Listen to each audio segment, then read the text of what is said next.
प्रिय छात्रों, आज हम आपकी कक्षा का पार्ट 3 जो है नकल की अटकल इस पाठ का अध्ययन करेंगे।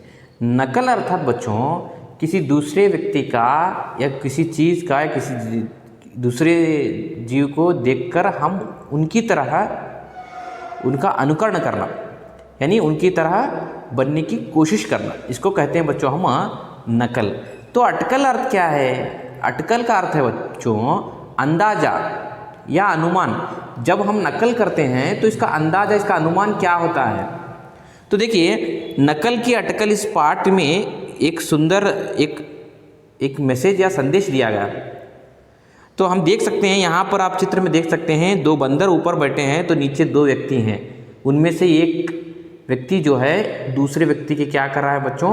दाढ़ी कर रहा है। तो हम देखेंगे, इस पाठ का आरंभ करेंगे। देखिए, एक नाई था। तो देखिए बच्चों, एक नाई शब्द का अर्थ है बच्चों यहाँ पर दिया गया है बाल काटने वाला। अंग्रेजी में कहते हैं हम बार्बर। कन्नड़ದಲ್ಲಿ ಹೇಳ್ತೀವಿ ಮಕ್ಕಳೇ ನಾವು ಕ್ಷೌರಿಕ। तो देखिए, एक नाई था अर्थात एक बाल काटने वाला व्यक्ति था। वह अर्थात ही गांव से शहर जाने वाली सड़क के किनारे एक पीपल के पेड़ के नीचे बैठा करता था। देखिए, वह नाई अर्थात कौन बच्चों? जो बाल काटता है, दाढ़ी बनाता है, उसे कहते हैं नाई, अर्थात अंग्रेजी में कहते हैं बार्बर। कन्नड़ದಲ್ಲಿ ಹೇಳ್ತೀವಿ ನಾವು ಕ್ಷೌರಿಕ, कटिंग ಮಾಡವ, दाढ़ी ಮಾಡವ। तो देखिए बच्चों, वह कहाँ बैठता था? वह गांव से शहर जाने वाली, गांव अर्थात छोटा सा गांव, शहर अर्थात एक बड़ा सा शहर या पಟ್ಟಣ ಅಂತ ಹೇಳ್ತೀವಿ ನಾವು, ನಗರ ಅಂತ ಹೇಳ್ತೀವಿ। ಅಂದರೆ ಆ ಒಂದು ಕ್ಷೌರಿಕ, ಆ ಒಬ್ಬ ಕ್ಷೌರಿಕ ಊರಿನಿಂದ ಅಥವಾ ಹಳ್ಳಿಯಿಂದ ನಗರದ ಕಡೆಗೆ ಹೋಗುವಂತಹ ಒಂದು ರಸ್ತೆಯ ನೋಡ್ರಿ, सड़क किनारे अर्थात beside the road, where he was sitting beside the road. तो देखिए, एक पीपल के पेड़ के नीचे, एक पीपल का बड़ा सा पेड़ था बच्चों, उसके नीचे देखिए, was a barber, he use to sit under a peepal tree on the side of the road leading from the village to city. तो देखिए, आते जाते लोग उससे हजामत बनवाते थे। आपको पता चला, एक था नाई, वह कहाँ बैठा करता था बच्चों? गांव से शहर जाने वाली सड़क के किनारे अर्थात दंडेयल्ली। किसके, कौन से पेड़ के नीचे? एक बड़ा सा पीपल का पेड़ था, उसके नीचे। आते जाते लोग उससे हजामत बनवाते थे। देखिए बच्चों, उस रोड से, यानी उस रास्ते से, उस मार्ग से, उस राह से जो लोग जाते थे और आते थे, तो आते जाते लोग उसी नाई से क्या करवाते थे बच्चों? हजामत करवाते थे। हजामत करवाना ಅಂದ್ರೆ ಏನ್ರಿ ಸರ್? ಇಲ್ಲಿ ಹಜಾಮತ್ ಅಂದ್ರೆ ಮಕ್ಕಳೇ ಕಟಿಂಗ್ ಆಗ್ಬೋದು, ದಾಡಿ ಆಗ್ಬೋದು, ಹೊಟ್ಟೆ ಅವರು ಆ ಕ್ಷೌರಿಕನಿಂದ ಕ್ಷೌರ ಮಾಡಿಸ್ಕೊತಿದ್ರು। इस तरह सुबह से शाम तक वह अपने खर्च के लिए अच्छे पैसे कमा लेता था। देखिए बच्चों, किस तरह बच्चों? रोज़ उस रास्ते से आते जाते लोग जो हैं उस नाई से क्या करवाते थे? हजामत करवाते थे। हजामत करवाने के बाद लोग उसे पैसे देते हैं, तो इसलिए इस तरह से वह पैसे कमा लेता था, जिससे वह देखिए सुबह से शाम तक पैसे कमा लेता था। वह खर्चे के लिए क्या बहुत सारे, यानी अच्छे पैसे कमा लेता था, यानी उसके अपने खर्चे के लिए रोज़ अच्छे पैसे वो कमा लेता था, क्योंकि उस रास्ते से बहुत सारे लोग जो है बच्चों आते जाते रहते थे।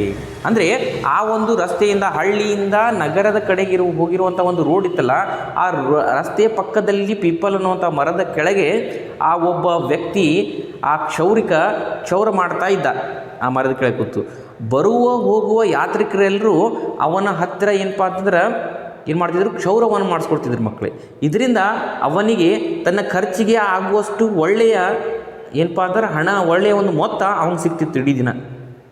जो ग्राहक जो हजामत बनवाते थे, जो दाढ़ी बनवाते थे, जो कटिंग करवाते थे, बाल कटवाते थे, वे सारे लोग जो है उसे पैसा दिया करते थे बच्चों। उन पैसों से वह अपना खर्चा आराम से निकाल लेता था। वह न वर्षा से डरता था, न आंधी से। देखिए, वह न वर्षा से डरता था। वर्षा अर्थात बच्चों बारिश, वर्षा अर्थात क्या बच्चों? बारिश। देखिए हजामत कराना अर्थात यहाँ दाढ़ी बनाना हो सकता है बच्चों, देखिए दाढ़ी बनाना। तो यहाँ पर वर्षा नहीं दिखाया, वर्षा का अर्थ है बारिश, रेन। वर्षा ಅಂದರೆ ಮಳೆ ಮಕ್ಕಳೇ। वह न वर्षा से डरता था, अर्थात जो नाई था बच्चों, जो नाई या क्षौरिक बार्बर, वह बारिश से नहीं डरता था। और किससे नहीं डरता था? आंधी से नहीं डरता था। आंधी अर्थात तेज़ हवा के साथ साथ बारिश आना बच्चों। और न ओलों से, ओलों अर्थात बच्चों जब बारिश होती है, जब वर्षा होती है, उसमें जब बर्फ़ के छोटे छोटे कण गिरते हैं बच्चों, उसे कहते हैं हम ओले। ಕನ್ನಡದಲ್ಲಿ ಹೇಳ್ತೀವಿ ನಾವು ಗಾರೆ ಅಂತ ಏನು ಹೇಳ್ತೀವಿ, ಮಳೆಯ ಜೊತೆಗೆ ಒಂದು ಬರ್ಫಿನ ಕಣಗಳು ಬೀಳ್ತಾವಳ ಮಕ್ಕಳಿಗೆ, ಗುಂಡು ಗುಂಡು ಗುಂಡು ಆಗುತ್ತೆ, ಅದಕ್ಕಂತೀವಿ ನಾವು ಹಿಂದಿಯಲ್ಲಿ ಓಲೋ। देखिए ना ओलों से और ना तूफान से। तूफान अर्थात तेज़ हवा, देखिए बहुत तेज़ हवा, बिरगाड़ी। तूफान ಅಂದರೆ बिरगाड़ी। तो वह बरसात यानी वर्षा से नहीं डरता था। आंधी अर्थात तेज़ हवा के साथ बारिश होना। ना ओलों से, ओलों से ಅಂದರೆ ಗಾರೆ ಏನು ಬೀಳ್ತಾವಲ್ಲ ಮಕ್ಕಳೇ, तो जो बर्फ़ के कण होते हैं, बर्फ़ के छोटे छोटे जो गोले होते हैं, वर्षा में गिरते हैं, वह ओलों से नहीं डरता। और न ही तूफ़ान से। तूफ़ान अर्थात बहुत तेज़ हवा आ जाना, बिरगाड़ी, उससे भी नहीं डरता। तो नाई किससे डरता था? तो देखिए आगे दिया है, वह डरता था तो केवल एक बंदर से। देखिए बच्चों, नाई किससे डरता था? नाई जो व्यक्ति है वह क्षौरिक है, वह किससे डरता था?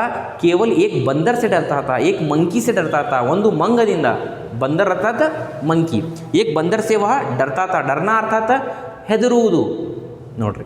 ಆ ಒಬ್ಬ ಕ್ಷೌರಿಕ ಮಳೆಗೆ ಹೆದರ್ತಿರಲಿಲ್ಲ, ಒಂದು ಏನಪ್ಪ ಅಂತ ಬಿರುಗಾಳಿಗೆ ಹೆದರ್ತಿರಲಿಲ್ಲ, ಯಾವುದೇ ಪರಿಸ್ಥಿತಿ ಬಂದರೂ ಹೆದರ್ತಿರಲಿಲ್ಲ। ಕೇವಲ ಒಂದೇ ಒಂದು ಮಂಗನನ್ನು ನೋಡಿದ್ರೆ ಆ ಒಬ್ಬ ಕ್ಷೌರಿಕನಿಗೆ ಭಯವಾಗ್ತಿತ್ತು, ಅದರಿಂದ ಅವ ಭಯಭೀತನಾಗ್ತಿದ್ದ। तो केवल बंदर से डरता था जो पास के ही पेड़ों पर रहता था। देखिए जो बंदर से डरता था, वह बंदर कहाँ था बच्चों? वह बंदर पास के ही पेड़ों पर, पास अर्थात नज़दीक, नियर।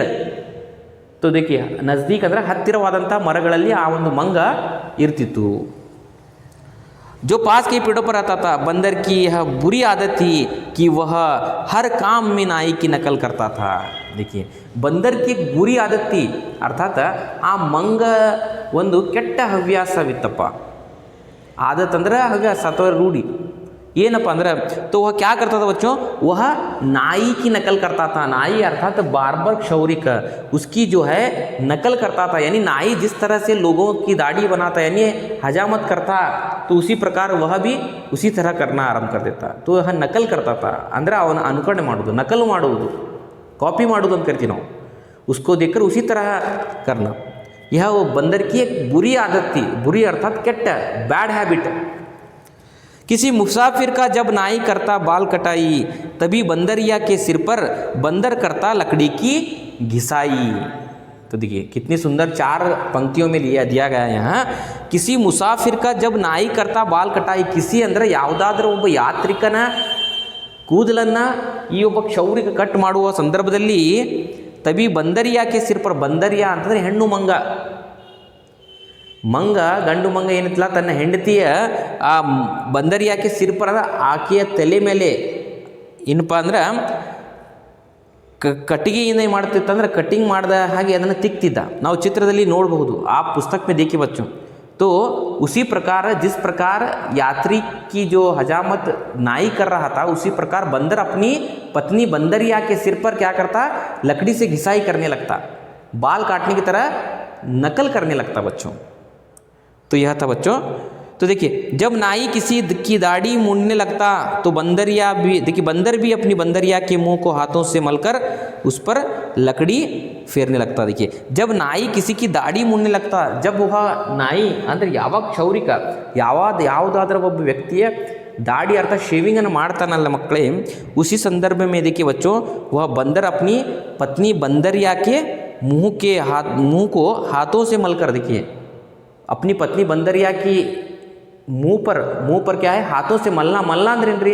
ತನ್ನ ಕೈಗಳಿಂದ ಆ ಮಂಗ ತನ್ನ ಹೆಣ್ಣು ಮಂಗಗೆ ಏನು ಮಾಡ್ತಿತ್ತು, ಮುಖದ ಮೇಲೆ ಕೈಯನ್ನು ತೆವಳಿ ಅಥವಾ ಕೈಯನ್ನು ಸವರಿ ಏನು ಮಾಡ್ತಿತ್ತಪ್ಪ ಅಂದ್ರೆ ಸೇಮ್ ಆ ಕ್ಷೌರಿಕ ಕೆಳಗೆ, ಮರದ ಕೆಳಗೆ ಯಾವ ರೀತಿ ಯಾತ್ರಿಗಳ ದಾಡಿಯನ್ನು ಶೇವಿಂಗನ್ನು ಮಾಡ್ತಾನಲ್ಲ ಅದೇ ರೀತಿ ತನ್ನ ಹೆಂಡತಿಯ ಮುಖದ ಮೇಲೆ, ಗಲ್ಲದ ಮೇಲೆ ಕೈಯನ್ನು ಸವರಿ ಏನು ಮಾಡ್ತಾನೆ, ಒಂದು ಕಟ್ಟಿಗೆಯನ್ನು ತಗೊಂಡು ಶೇವಿಂಗ್ ಮಾಡುವ ಹಾಗೆ ನಟನೆಯನ್ನು ಆ ಮಂಗ ಮಾಡ್ತಿತ್ತು. कौन बच्चों? वह बंदर अपनी बंदरिया के, अपनी पत्नी बंदरिया के मुंह पर हाथों से मलकर क्या करता, उस पर लकड़ी फेरने लगता. फेरना अर्थात कಟ್ಟಿಗೆ ತಗೊಂಡ ಆ ಒಂದು ಹೆಣ್ಣು ಮಂಗ ಅಥವಾ ತನ್ನ ಪತ್ನಿ ಹೆಣ್ಣು ಮಂಗದ ಮೇಲೆ ಏನು ಮಾಡ್ತಿತ್ತಪ್ಪ ಅಂದ್ರೆ ಆ ಮುಖದ ಮೇಲೆ ಕಟ್ಟಿಗೆಯಿಂದ ಸವರಕ್ಕೆ ಚಾಲು ಮಾಡ್ತಿತ್ತು.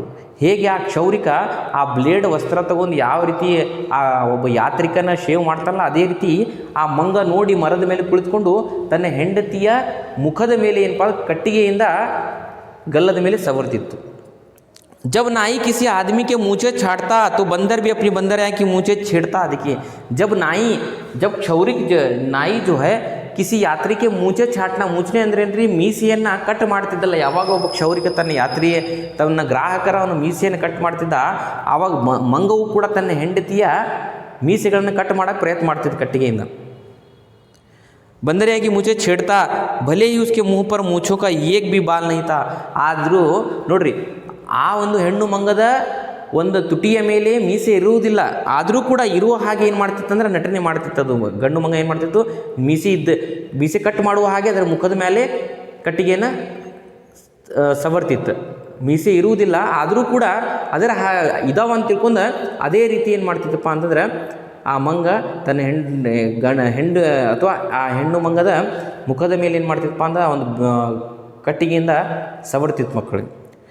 तो देखिए बच्चों, उसके मुंह पर मूछों का एक भी बाल नहीं था. अर्थात एक भी बाल ಅಂದರೆ ಒಂದು ಕೂದಲು ಕೂಡ ಆ ಒಂದು ಹೆಣ್ಣು ಮಂಗದ ಮುಖದ ಮೇಲೆ ಇರಲಿಲ್ಲ, ಮೀಸೆ ಇರಲಿಲ್ಲ, ಅದಕ್ಕೆ ಒಂದು ಕೂದಲನ್ನು ಇರಲಿಲ್ಲ. ಆದರೂ ಕೂಡ ಗಂಡು ಮಂಗ ಏನು ಮಾಡ್ತಿತ್ತು, ಮೀಸೆ ಇರುವ ಹಾಗೆ ನಟನೆ ಮಾಡ್ಕೋತ ಅದನ್ನು ಕಟ್ ಮಾಡೋಕ್ಕೆ ಪ್ರಯತ್ನ ಮಾಡ್ತಿತ್ತು. ಇದು ಎಲ್ಲ ಕೆಟ್ಟ ಹವ್ಯಾಸ. ಎದರದು? ಆ ಮಂಗ. ಯಾರ್ದು ನಟನೆಯನ್ನು ಮಾಡ್ತಾ ಇತ್ತು ಮಕ್ಕಳದು? ಆ ಒಂದು ನಾಯಿ ಕ್ಷೌರಿಕನ ಒಂದು ಅನುಕರಣೆ ಮಾಡ್ತಾ ಇತ್ತು, ಅದರ ಹಾಗೆ ಅವನ ಹಾಗೆ ನಟನೆಯನ್ನು ಮಾಡ್ತಾ ಇತ್ತು. तो देखिए बच्चों, यह था पाठ का पहला भाग, नकल की अटकल. नकल करना अर्थात किसी की कॉपी करना. अटकल अर्थात अंदाजा. उस नकल का अंदाज़ा क्या होता है, अनुमान लगाया जा सकता है, क्या होता है उसका हाल आगे चलकर. ಅಂದ್ರೆ ಅನುಕರಣೆ ಮಾಡುವ ಅಥವಾ ನಕಲು ಮಾಡುವ ಪರಿಣಾಮ ಏನಾಗ್ತದೆ, ಅದರ ಅನುಮಾನ ಏನಾಗ್ತದೆ ಅನ್ನೋದನ್ನು ನಾವು ಈ ಪಾಠದಲ್ಲಿ ಮುಂದಿನ ಎರಡು ಭಾಗದಲ್ಲಿ ನೋಡೋಣ ಮಕ್ಕಳೇ. ಅಲ್ಲಿಗೋಸ್ಕರ ಅಲ್ಲಿ ತನಕ ಮನೆಯಲ್ಲಿರಿ, ಸುರಕ್ಷಿತವಾಗಿರಿ. ಧನ್ಯವಾದಗಳು.